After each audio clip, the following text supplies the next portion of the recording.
चक्की आटा लिखा होता है। चक्की आटा क्यों लिखते हैं? चक्की आटा लिखने का मतलब इसमें कुछ भी नहीं निकला हुआ है। चक्की आटे के प्लांट में कुछ भी नहीं निकला जाता है। जो भी गेहूं का आटा बनता है वो 100% आपको आउट करना पड़ेगा। उसमें आउट अलग अलग 4 भागों में हो जाता है। अच्छा, जो मैदा का प्रोसेसिंग मैंने, हाँ, मैदा बिल्कुल, मैदा प्लांट ही अलग होता है। मैदा प्लांट अलग होता है। मैदा वाले आप रोटी नहीं खा सकते हो। आप चक्की वाली जो रोटी खा रहे हो उसके सामने मैदा वाली रोटी नहीं खाते। मार्केट में जो आटा है उस आटे से ये तो आटा अलग है। आखिर क्यों? आखिर क्या? देखिए, मेरे को कोई पूछे कि आपकी जेब में कितने रुपए है तो मैं बता दूंगा मेरी जेब में 1780 रुपए है। लेकिन यदि पूछे कि इनकी जेब में कितने रुपए हैं और मैं बता दूं एक्यूरेट, मैं यदि इनकी जेब में कितने रुपए है एक्यूरेट बता दूं, मेरे को क्या समझे कि जासूसी कर रहा है या चोर है या उच्चक्का है, कुछ न कुछ है। तो अपने को अपने बारे में सारी चीज मैं क्लियर करना चाहता हूँ। दूसरे क्या बनाते हैं, कैसा बनता है, क्या है, उससे अपन शायद इत्तेफाक नहीं रखेंगे तो अच्छी है, क्योंकि अपनी चीज अच्छी है। अपने बहुत संस्कारित परिवार से हैं। आरसीएम में एक बहुत संस्कारित परिवार है और संस्कारित परिवार दूसरों की अपन नहीं करेंगे। उस एंगल से तो नहीं। हाँ, हमारे नॉलेज जब मार्केट में जाते हैं, हाँ हाँ, तो एक कस्टमर हम कैसे उनको बताएं कि हमारा बेटर है? यही जो इतना प्रोसेस होता है। हाँ सर, एक बार इतना प्रोसेस होता है ना, उस समय नहीं मिल पाएगा। देखो नहीं मिल पाएगा, ये चैलेंज अपन नहीं कर सकते सर। प्रोसेस रिपीट करेंगे ये मैं नहीं कह सकता हूँ। हम तो देख रहे हैं कि इतना तो घरों में सर बस नहीं है ना। हेलो सर, आपको कॉन्फिडेंस होना चाहिए कि बस नहीं है। इसके बाद तो स्वयं उसकी जो क्वालिटी है वो खुद बता देगी। इतना प्रोसेस कोई नहीं करता है। ये शायद करके हम अपनी किस दोस्ती पर नहीं आ गए। ठीक है सही।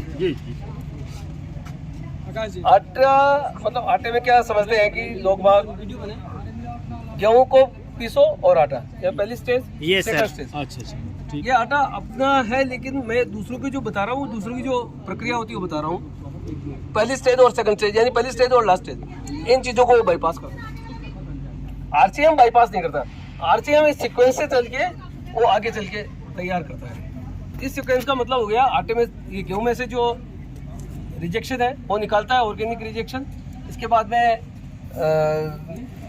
अनमेच्योर वीट होते हैं, जो अनमेच्योर वीट को हमारा वो निकाल लेते हैं। इसके बाद में इनसे जो डस्ट वगैरह जो निकलती है, ऑर्गेनिक डस्ट, जो गेहूं के जो छोटे टुकड़े के साथ डस्ट जो आ जाती है उसको अलग से निकाला जाता है।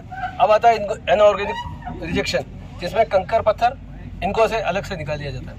कंकर पत्थर निकालने के बाद में एक ऐसी मडबोल हो जाती है जिसकी डेंसिटी उसके बराबर होती है, गेहूं के बराबर। वो क्या मशीन है उसको एक्सेप्ट कर लेती है। उसको निकालने के लिए जो मडबोल है उसके नेचर को चेंज किया जाता है। नेचर को चेंज करने का मतलब मडबोल को रब किया जाता है।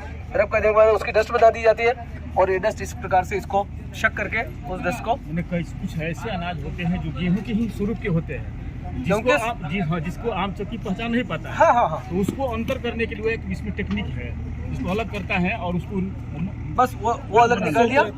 अब जब ये डस्ट निकलती है ना, जब डस्ट निकलती है तो गेहूं के बीच में कहीं न कहीं चिपक जाती है। वो जब चिपक जाती है तो वो नीडल मशीन होती है, वो नीडल मशीन से उसको साफ करके ये इस प्रकार की डस्ट निकाल दी जाती है। ये दोनों डस्ट में फर्क होने का कारण ये तो प्योर मडबोल की डस्ट है और गेहूं के साथ में जो चिपकी हुई डस्ट है।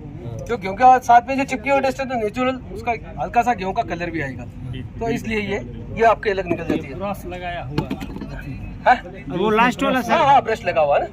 इसके बाद में गेहूं को वॉश किया जाता है। वॉश इसलिए किया जाता है कि गेहूं स्टोरेज में रहते हैं, गोदामों में रहते हैं, किसान के यहाँ रहते हैं, तो उसमें चूहे की चौकीदारी कोई नहीं करता है। चूहे वहाँ पे जाएंगे, एक्सटर्नल कुछ भी डालेंगे, करेंगे, सब कुछ करेंगे चूहे उसमें। तो वो गेहूं को गंदा करेंगे और गंदे उस साफ करने का एक ही तरीका, उसको वॉश किया जाए। वॉश करके उस गंदे पानी को ड्रेन कर दिया जाता है। गेहूं अपना साफ हो गया। गेहूं को 8 घंटे से लेकर 12 घंटे तक स्टोर किया जाता है ताकि गेहूं में जर्मिनेशन की प्रक्रिया स्टार्ट हो जाए। नॉट जर्मिनेशन, केवल जर्मिनेशन का प्रोसेस स्टार्ट हो जाए। जब गेहूं में जर्मिनेशन का प्रोसेस स्टार्ट हो जाता है तो गेहूं एनवायरनमेंट से नाइट्रोजन लेता है और इसके अंदर फोलिक एसिड बनाता है। फोलिक एसिड का मतलब प्रोटीन। आपको डॉक्टर ने कहा होगा कि आप अंकुरित गेहूं खाइए, अंकुरित दालें खाइए, ये चीज़ें खाइए, इसलिए कहता है कि वो एनवायरनमेंट से नाइट्रोजन लेके उसमें फोलिक एसिड बना देती है और शरीर के लिए अच्छी पचने वाली चीज़ हो जाती है। तो गेहूं में वो चीज़ अपने को, फोलिक एसिड अपने को मिल गया। उसके बाद में गेहूं ग्राइंडिंग के लिए तैयार है। ग्राइंड के लिए वो पत्थर आपके सामने है, उस पत्थर में पीसा जाता है। सेम ऐसा पत्थर एक नीचे होता है, एक ये ऊपर होता है। ऊपर वाले पत्थर में जो आपको होल नजर आ रहा है, इसमें एयर इंटर होती है। एयर इंटर होने के बाद में जो 6 लाइनें, आप भैया थोड़ा ये 6 लाइनें हैं, वहाँ से एयर एग्जिट होगी। इंटर और एग्जिट होते होते एयर जब, तो आपका कूलिंग सिस्टम तैयार हो जाता है। कूलिंग सिस्टम तैयार होने से आपका पत्थर गर्म नहीं होता है और आपका आटा गर्म नहीं होता। आटा और पत्थर दोनों गर्म नहीं होंगे तो आपकी न्यूट्रिशन लॉस नहीं होगा, न्यूट्रिशन लॉस नहीं होगा।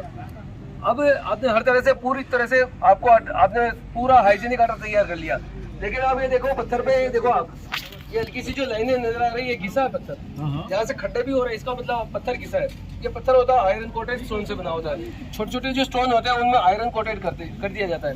आयरन को मतलब एक छोटा सा अंश दे दिया जाता है ताकि इसमें एक आयरन का एक इफेक्ट नजर आने लग जाए।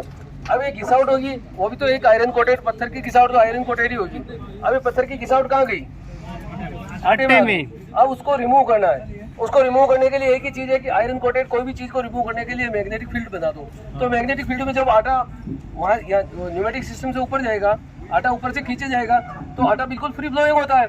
ऊपर जाएगा तो जो भी इससे इफेक्टेड है वो खींच जाएगा उसमें, वो मैग्नेट उनको वही रोक लेगा। तू आगे कहाँ जा रहा, तू यही रुक जा, है ना, तो वो रोक लेगा। तो ये इस प्रकार का रुका हुआ आटा ये अलग हो जाता है। अब इसमें ये मेरे पास मैग्नेट है, ये डाल दिया, ये देखो ये आटा आपका ये चिपक गया, यानी ये आयरन इफेक्टेड आटा है, जिसमें उसकी जो घिसावट है ना, उसी के साथ जो इफेक्ट हो गया आटा, उसको भी अलग कर दिया।